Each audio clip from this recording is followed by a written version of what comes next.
Lebaran Idul Adha, permintaan BBM di wilayah Aceh Jaya mengalami peningkatan. Ya, selama libur, pihak SPBU memastikan stok BBM aman dan lancar. Selama masa libur Idul Adha, arus kendaraan warga akan mengalami peningkatan dibandingkan hari biasanya. Selama libur Lebaran ini, pihak SPBU memastikan stok bahan bakar minyak atau BBM dipastikan mencukupi baik subsidi maupun non-subsidi. Warga pun diminta untuk tidak perlu khawatir terhadap kekosongan BBM karena pihak Pertamina dan pihak SPBU terus melakukan koordinasi dengan pihak terkait supaya penyaluran BBM tepat waktu. Penanggung jawab SPBU di Calang, Kalik mengatakan sejauh ini penyaluran BBM dari pihak Pertamina belum mengalami kendala dan masih lancar.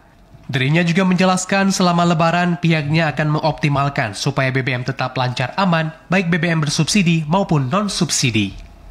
Insya Allah kalau masalah terkait tentang Idul Adha, stok BBM kita stabil bang, dan untuk kedepannya insya Allah pun stabil juga.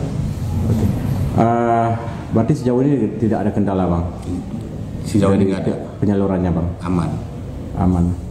Kira-kira bang, untuk kesiapan sendiri bang, saat Lebaran nanti berapa ton kita akan siapkan? Kalau kita pastikan itu tidak bisa bang, karena kita kan ada masa liburnya juga.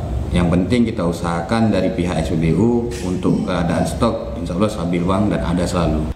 Untuk mengantisipasi terjadinya peningkatan permintaan BBM ke depan, pihak SPBU di Calang memastikan stok selama libur panjang dan libur Lebaran ini dipastikan selalu ada dan tidak terjadi kekosongan sehingga para warga yang membutuhkan selalu tersedia. Dari Aceh Jaya, Musliadi, TV Aceh melaporkan.